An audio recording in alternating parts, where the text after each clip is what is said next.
అంటే దాన్ని ఏమనాలంటే ఉద్దేశపూర్వకమైనటువంటి రహస్యం, బహిరంగపరచలేనటువంటి రహస్యం.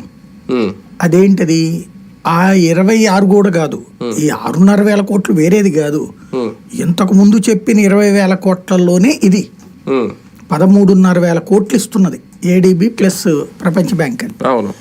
ఇంకొక 6,500 ఏడీబీ, మొత్తం కలిపే 20,000. కేంద్రం పూచీకత్తు మాత్రమేనా దానికి? అప్పుగానే ఇస్తారు దీనికి. ఇప్పుడు మన దాన్ని ఏమంటారు, ఇదివరకు కేంద్ర ప్రభుత్వ పథకాలకి ఎలాంటి సిస్టమ్ పెట్టారో దీన్ని కూడా దాంట్లోకి తెచ్చారు. ఎట్లా అంటే అప్పు రాష్ట్ర ప్రభుత్వం తీసుకుంటుంది, ఈ డబ్బులు కట్టుకునేది కేంద్రమే కడుతుంది. అది రాష్ట్ర ప్రభుత్వం కట్టినా రీఎంబర్స్ చేసుకొస్తే వస్తుంది అనమాట. అయితే అసలు ఇప్పుడు కట్టేది ఏమీ లేదు దాంట్లో. 20 సంవత్సరాల తర్వాత కట్టేది. ఆ 20 సంవత్సరాల తర్వాత కట్టేది కూడా కేంద్రమే కట్టుకుంటుంది.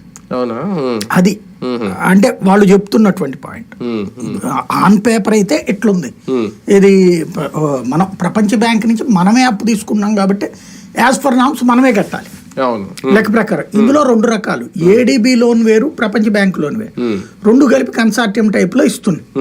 కాకపోతే ఏడీబీ లోన్ లో వచ్చేటప్పటికి 20 ఏళ్ల తర్వాత ఉంది.